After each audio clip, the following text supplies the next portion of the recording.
And for our next topic, unfortunately, there have been a few passings within the firearms industry, and a couple of big names have been lost recently. First up, we'll talk about Wiley Clapp.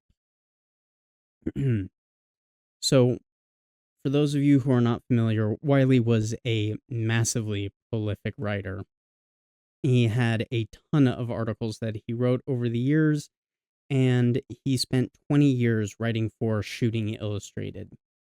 He also, because of his prolific nature, wrote under the pen name Ken S. Latrins. This was inspired by the Canis latrins, the scientific name for the common coyote. A couple of firearms that you may be familiar with that he actually helped work on was the Wiley Clapp CCO 1911 that he worked on with Colt, and Ruger also produced with him a special edition of the GP 100. He is survived by his wife Nancy, and unfortunately, he did pass away on June 4th of 2025.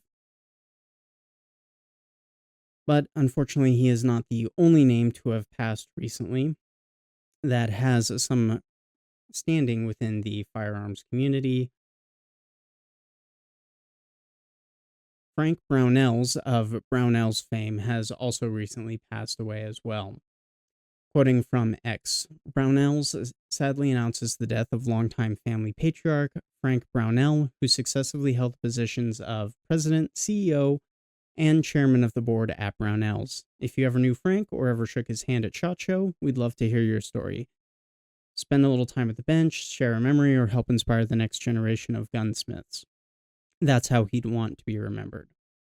Again, another big name who's had a outsized impact on the firearms community has been lost. And for both Wiley and Mr. Brownell's families, I do hope that they are doing all right.